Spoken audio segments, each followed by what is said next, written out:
عسلامة الناس الكل، اليوم باش نحضّر معاكم كيكة أحمد الزامل، الكيكة اللي عاملة الباز على اليوتيوب.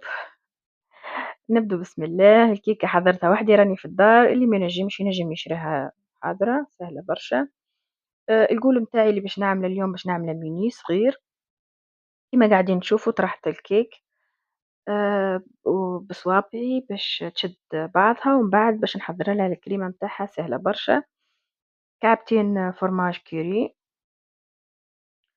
وضفت لها اللبنة هذيكي خاصة بالجاتو بالكيك.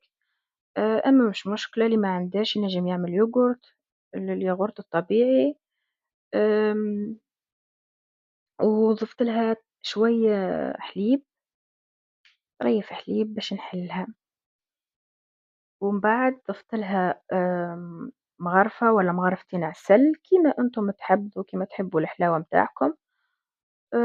وضفت لها هذاك الهازلنوس اللي هو البفريوة، الكريمة متاع البفريوة.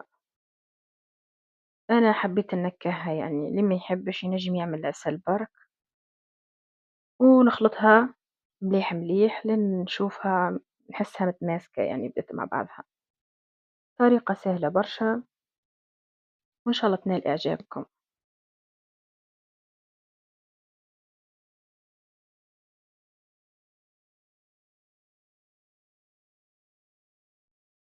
حبيت نوريكم بالباهي الهازلنوس اللي هو الكريمة متاع البفريوة، مغرفة منها ومغرفتين عسل وخلطتهم بالباهي بالباهي للكريمة.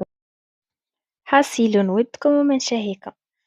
حضرت الكريمة متاعي وصبيتها على الجاتو كيما قاعدين تشوفوا، برشت طريف شوكولاتة صبيت عليها الحليب السخون وبقيت نحرك فيها لتتفاعل مع بعضها.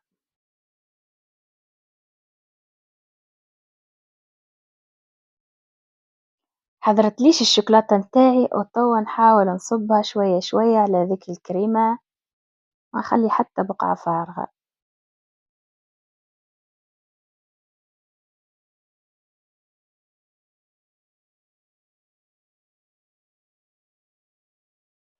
جبت الحكاية متاعي وحطيت فيها الجراندور كونفليكس هذاك كيما تشوفوا فيه متاع الشوكولاتة. وحطيت فوقه مغرفة كاكاو، إذا كان تحبوا مغرفة نوتيلا زيدوها شوية طريف حليب سخون، وإلا الشوكولاتة متاعي اللي فضلت لي من بكري اللي زدتها طريف حليب سخون وخذيتها